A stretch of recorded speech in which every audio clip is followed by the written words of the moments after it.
नमस्कार मित्रों। 22 तारीख को जो यूपीपीसीएस प्री का पेपर हुआ है उसमें जो पॉलिटी के क्वेश्चन आए हुए हैं, आइए देख लेते हैं। अगर आपने पॉलिटी वाली मेरी क्लासेस देखी होंगी तो आपके पॉलिटी के जो क्वेश्चन है बहुत ही सरल लगे होंगे। आइए जानते हैं। तो समवर्ती सूची की जब बात आती है तो इसमें जो है राज्य और उसके जो संघ सूची और राज्य सूची होती है उसके जो होते हैं मिक्स जो विषय होते हैं इसमें समवर्ती सूची में होते हैं। तो यहाँ पे व्यापार वाणिज्य भी है, सामानों में मिलावट भी है, इसका विषय उत्तराधिकारी भी है। तो इसका जो राइट आंसर हो जाएगा वो आंसर नंबर डी वाला सही हो जाएगा। इसमें 3 सूचियां बताएंगे। सातवीं जो अनुसूची है, सातवीं अनुसूची में 3 सूचियां बताएंगी, जो समवर्ती सूची, राज्य सूची और संघ सूची। तो उसी में अंतर्गत इसके विषय, अगर आपने इसकी सूचियों वाली वीडियो नहीं देखी है तो आप चैनल पे जाके देख लीजिएगा, उसमें मैंने विषय विस्तार से चर्चा किया है। अगला प्रश्न पूछा गया था, फातिमा बीवी का हाल ही में निधन हो गया है तो उनके बारे में पूछा था। तो आइए जान लेते हैं। यहाँ पे फातिमा बीवी जो थी वो सर्वोच्च न्यायालय की प्रथम महिला न्यायाधीश थी, ये तो सबको ही पता होता है। ठीक है, अब मैंने जो पढ़ाया था इनके बारे में, जब निधन हुआ था 2023 में निधन हुआ था और उनको जो है पद्म भूषण से भी सम्मानित किया गया है, तो ये महत्वपूर्ण बन जाता है। इसलिए इनका क्वेश्चन पिछली बार भी पूछा गया था, इस बार भी पूछा गया। तो इनके विषय में ये तो सब जानते हैं, भारत के सर्वोच्च न्यायालय की प्रथम महिला न्यायाधीश थी। फिर इनके विषय में अगर बात करें, इन्होंने ये बताया है दूसरे कथन में 1997 से 2001 के बीच जो है केरल राज्य के राज्यपाल रही हैं। तो यहाँ पे केरल राज्य की नहीं बल्कि कहाँ की थी, तो तमिलनाडु की थी। तमिलनाडु राज्यपाल थी, तमिलनाडु की राज्यपाल रही हैं। फिर यहाँ पे पूछा है, तीसरा कथन दिया था, उच्चतम न्यायपालिका का तक पहुँचने वाली पहली मुस्लिम महिला थी। ये बिल्कुल ठीक है। कथन 3 और कथन 1 जो है बिल्कुल ठीक है। तो कथन 1 और 3, कथन 1, 3 डी वाले में, ऑप्शन नंबर डी वाला सही हो जाएगा। आगे बात करते हैं। अगला दिया संविधान संशोधन के संबंध में। तो यहाँ पे स्थानीय स्वशासन संस्थाओं के बारे में दिया है। जब स्थानीय शासन संस्थाओं की बात आती है तो 73वां और 74वां संविधान संशोधन याद रखिएगा। इसका ये जो होता है अधिनियम कौन सा है, तो अधिनियम 1972 का। इसी के तहत जो है इसकी व्यवस्था की गई है, याद रखिएगा।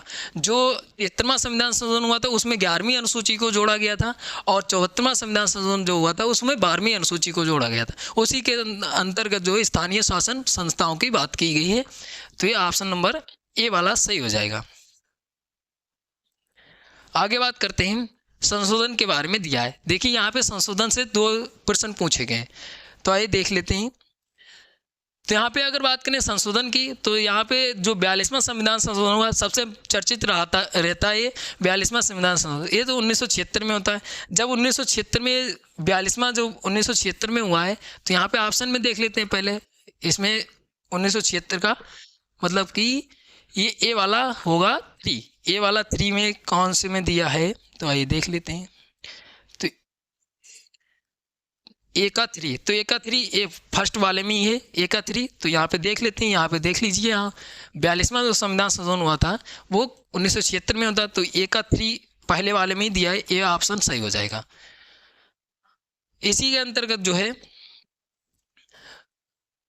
मौलिक कर्तव्य जोड़े गए थे, याद रखिए 42वां संविधान संशोधन के अंतर्गत। यहाँ पे दिया है त्रिस्तरीय पंचायती राज व्यवस्था के संदर्भ में, मतलब स्तर जो है जो त्रिस्तरीय राज्य बताया गया है पंचायती राज, उसमें कौन सी चीज़ शामिल नहीं है ये बताया है। जो बलवंत राय मेहता की समिति थी उसके अंतर्गत जो त्रिस्तरीय पंचायती राज बताया गया उसमें कौन सी चीज़ नहीं है, तो ग्राम पंचायत नहीं है, बाकी जो हैं वो सही हैं। आगे बात करते हैं। अगला दिया है, संघ लोक सेवा आयोग को निम्नलिखित में से किन स्रोतों से कार्य शक्ति प्राप्त होती है। तो कार्य शक्ति की जब बात आती है तो इसमें जो मेरे हिसाब से तो जो होना चाहिए वो संविधान और संसदीय कानून होना चाहिए। लेकिन कुछ जो है हो सकता है आयोग किस तरीके से माने, तो कार्यकारी नियम और आदेश भी हो सकते हैं। लेकिन मेरा ऑप्शन जो होगा वो आप ये वाला सी वाला हो जाएगा, मतलब कि संविधान और संसदीय कानून, तो ये होना चाहिए। देखते हैं आयोग क्या आंसर देता है, जब तक के लिए आप सी वाला मानिए। आगे बात करते हैं, निम्नलिखित में से कौन सा सही सुमेलित है। तो यहाँ पे दिया है, एक तरफ अनुच्छेद दिए और एक तरफ जो है संबंध दिया है, तो आइए देख लेते हैं। तो यहाँ पे राष्ट्रीय पिछड़ा वर्ग आयोग की बात, फिर वित्त आयोग दिया है और वित्त आयोग दिया है 263 दिया है, निर्वाचन आयोग 165 दिया है, राष्ट्रीय अनुसूचित जाति आयोग 148 दिया है। तो यहाँ पे जब बात करें राष्ट्रीय पिछड़ा आयोग की, तो ये जो है ये बिल्कुल ठीक है। यहाँ पे जो है सही सुमेलित पूछा था, तो सही सुमेलित जो है वो केवल ए ऑप्शन सही है, ए ऑप्शन सही है। इसकी जो राष्ट्रीय पिछड़ा वर्ग आयोग की बात की गई वो 340 में की गई, बाकी जो है गलत है। वित्त आयोग की जब बात आती है तो 280 अनुच्छेद याद रखिएगा, 280। और अगर बात करें अनुच्छेद 148 तो जो है नियंत्रक महालेखा परीक्षक की बात की गई है अनुच्छेद 148 में। आगे बात करते हैं अनुच्छेद 165 में महाधिवक्ता की बात की गई है, याद रखिएगा।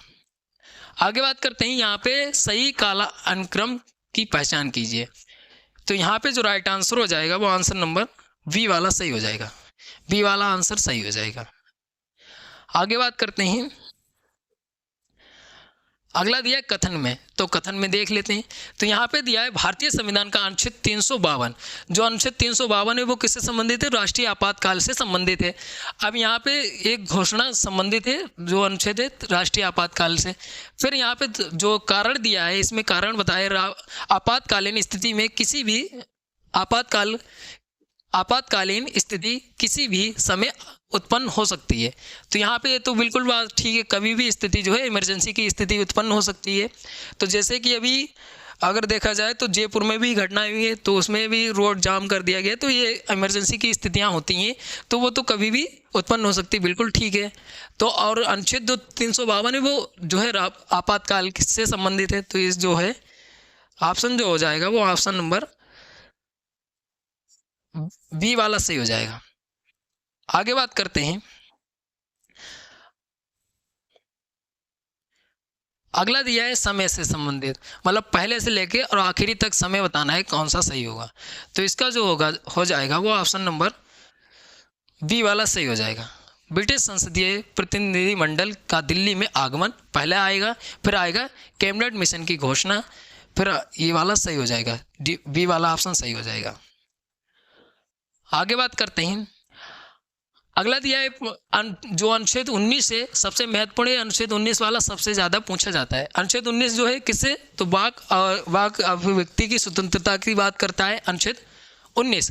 तो यहाँ पे बताया है कि अनुच्छेद 19 में जो स्वतंत्रता बताई गई है उसमें कौन सी गारंटी नहीं लेता है। यहाँ पे वैसे तो अनुच्छेद 19 में जो 6 प्रकार की स्वतंत्रताएँ बताई गई हैं। अब इसमें यहाँ पे दिया है ऑप्शन दिए, किसी भी व्यवसाय करने की स्वतंत्रता, बिल्कुल बात ठीक है, मतलब कोई भी व्यक्ति जो है अपना व्यवसाय कर सकता है, उसको ये स्वतंत्रता है, ठीक है। फिर बात करते हैं पूरे देश में इच्छा अनुसार घूमने फिरने की स्वतंत्रता, ये भी बिल्कुल बात ठीक है। 6 प्रकार की जो स्वतंत्रता बताएगी उसमें यही बातें आती हैं। शांतिपूर्वक तथा बिना शस्त्रों के एकत्रित होकर स्वतंत्रता, मतलब यहाँ पे इकट्ठा हो सकता है, समूह में अपनी बातचीत कर सकता है, ये भी स्वतंत्रता है, याद रखिए। यहाँ पे जो डी वाला है ये नहीं है, संपत्ति रखने खरीदने और बेचने की स्वतंत्रता, ये इसमें अनुच्छेद 19 में बात नहीं की गई है इसकी, और यहाँ पे जो है गारंटी नहीं लेता है, ये ऑप्शन नंबर डी वाला अपना सही हो जाएगा, डी वाला ऑप्शन सही हो जाएगा। बाकी जो है वो सही बातें हैं कही गई थी। अगर आपने अनुच्छेद वाली वीडियो नहीं देखी है तो आप अनुच्छेद वाली वीडियो देखिए, उसमें मैंने विस्तार से चर्चा किया है। आगे बात करते हैं, अगला दिया है यहाँ पे कथन और कारण में दिया है, तो आइए जान लेते हैं। तो यहाँ पे भारतीय संविधान के अनुसार एक ही व्यक्ति एक ही समय में दो से अधिक राज्यों के राज्यपाल पद का कार्य नहीं कर सकता है। ये बिल्कुल बात गलत है, क्योंकि पहले ऐसा था जब भारतीय संविधान लागू हुआ था तब था, लेकिन फिर होता है 7वां संविधान संशोधन हुआ था, उसके तहत ये कहा गया कि एक ही व्यक्ति जो है एक से अधिक राज्यों का राज्यपाल हो सकता है। अब जब एक से अधिक राज्यों का राज्यपाल होगा तो कार्य भी करना पड़ेगा, तो ये जो है कथन एक जो है वो गलत हो जाता है। अब यहाँ पे एक कथन गलत हो जाता है, तो आर देख लेते हैं। आर, भारतीय संविधान के अनुच्छेद 153 में यह कहा गया कि प्रत्येक राज्य के लिए एक राज्यपाल होगा, ये बिल्कुल कारण जो है बिल्कुल सही है, ऑप्शन नंबर डी वाला सही हो जाएगा, ऑप्शन नंबर डी वाला सही हो जाएगा। आगे बात करते हैं अगले प्रश्न की। तो यहाँ पे अगले प्रश्न की बात करें तो यहाँ पे जोड़े में मिलान सही नहीं है, आइए देख लेते हैं कौन सा सही नहीं है। तो यहाँ पे दिया है, यहाँ पे दिया किसी राज्य का नाम बदलना, तो ये जो है राज्य विधानमंडल की शक्तियाँ नहीं होंगी, और यहाँ पे नहीं पूछा तो ऑप्शन नंबर ए वाला सही हो जाएगा। बाकी जो है किसी राज्य का नाम बदलना है या परिवर्तन करना है तो उसमें किसके पास शक्ति होती है? संसद के पास, और यह संशोधन कर सकती है अनुच्छेद 368 में। ये कहा गया है 368 में जो अनुच्छेद है उसमें संशोधन का प्रावधान किया गया है, याद रखिएगा। आगे बात करते हैं विधि के समक्ष समानता। तो नागरिकों और गैर नागरिकों को दोनों के लिए सुनिश्चित की गई है। मतलब जो विधि के समक्ष समानता जो है, मतलब नागरिक जो हैं और जो अदर के हैं, मतलब विदेशी हैं, उनको 14 और 15 जो अनुच्छेद है, 14 जो अनुच्छेद है उसमें भी इसको जो है समानता का अधिकार दिया गया है, याद रखिएगा। आगे बात करते हैं लोक सेवाओं में अवसर की समानता केवल भारत के नागरिकों के लिए सुनिश्चित है। बिल्कुल ठीक है, यह ऑप्शन नंबर नहीं पूछा था तो ऑप्शन नंबर ए वाला सही हो जाएगा। ऑप्शन नंबर ए वाला सही हो जाएगा। आगे बात करते हैं अगले प्रश्न की। तो यहाँ पे अनुच्छेद और एक तरफ संबंध दिया है, अनुच्छेद और संबंध देख लेते हैं। तो यहाँ पे चुनना है, सही उत्तर चुनना है, मिलान करके आई देख लेते हैं। तो यहाँ पे देखिए, जब आपको कोई चीज़ आती हो, यहाँ पे सभी तो चीज़ें याद नहीं रहेंगी, लेकिन अगर बात करें वित्त आयोग की, अभी मैंने पीछे बात की थी, वित्त आयोग की बात किस में की गई? अनुच्छेद 280 में की गई। अब बी का 3, तो बी का 3 देख लेते हैं। बी का 3 केवल बी वाले में दिया है, बी का 3 केवल बी वाले में दिया है। और वित्तीय आपातकाल की जो बात की गई वो किस में की गई? तो ये जो की गई है वो अनुच्छेद 360 में की गई है। भारत के नियंत्रक महालेखा परीक्षक की अभी मैंने बात ही की है, 148 में की गई है।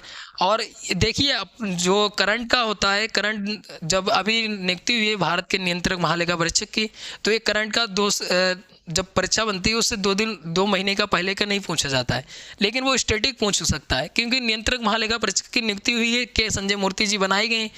अब वहाँ पे वो करंट का तो रख नहीं सकता था आयोग, तो उसने क्या कर दिया, उसका स्टैटिक पूछ लिया, उसका अनुच्छेद ही पूछ लिया। तो इस तरीके से प्रश्न बनाए जाते हैं, हमेशा करंट से और स्टैटिक से रिलेटेड ही प्रश्न बनाए जाते हैं। तो यहाँ पे जो राइट आंसर हो जाएगा, आंसर नंबर बी वाला सही हो जाएगा। आगे बात करते हैं। अगला दिया है भारतीय संविधान में शोषण के विरुद्ध अधिकार के अंतर्गत निम्नलिखित में से परिकल्पना की गई है। तो आइए परिकल्पना देख लेते हैं। तो यहाँ पे दिया अस्पृश्यता का अंत दिया है, मानव देह व्यापार, बालक श्रम का निषेध, कारखानों में खदानों में बच्चों की मजदूरी का निषेध दिया है, अल्पसंख्यक के हितों की सुरक्षा दी है।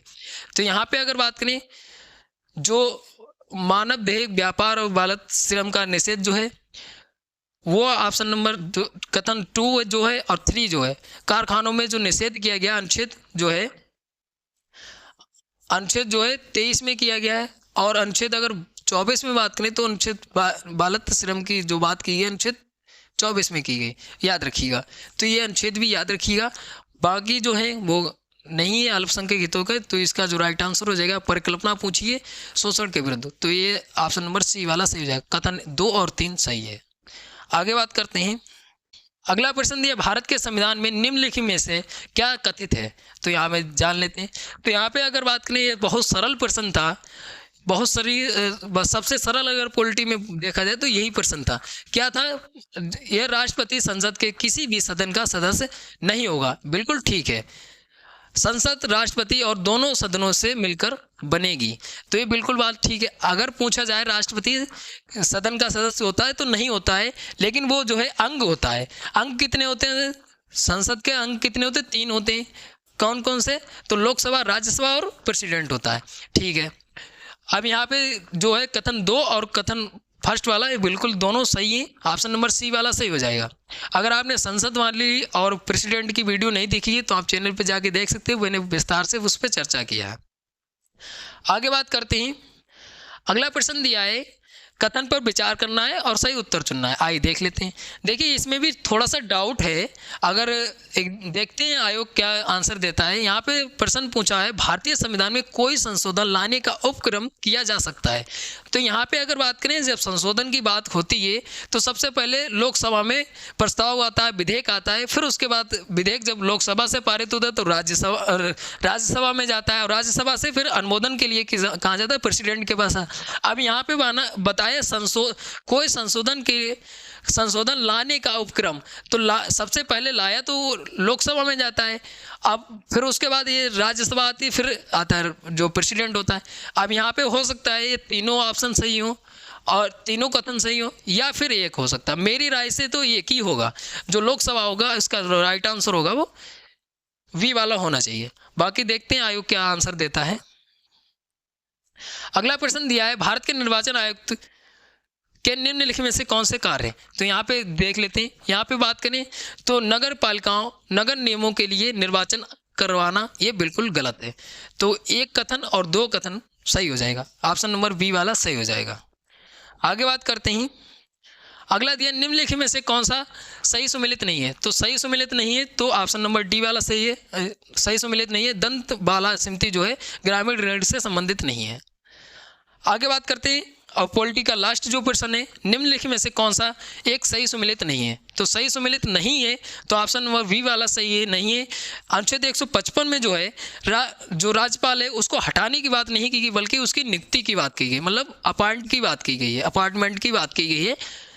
किसकी? तो राज्यपाल की, गवर्नर की अपॉइंट की बात की गई है अनुच्छेद 155 में। बाकी जो है सही सुमेलित है, यहाँ पे सही सुमेलित नहीं था, वो अनुच्छेद 155 सही सुमेलित नहीं था। यहाँ पे हटाने की बात की गई थी और नियुक्ति की बात अनुच्छेद 155 में की गई। तो यहाँ पे जितनी भी पॉलिटी से प्रश्न पूछे गए थे यहाँ पे चर्चा किया है। और अगर आपने पॉलिटी की मेरी सभी क्लासें देखी हैं तो ये क्वेश्चन आपको बहुत ही सरल लगे होंगे। अगर आपने नहीं देखी है तो आप फिर से जाके पॉलिटी की सभी क्लासें देखिए, उसमें आपको ये सभी चीज़ें मिलेंगी। मिलते हैं अगली वीडियो में, तब तक के लिए धन्यवाद।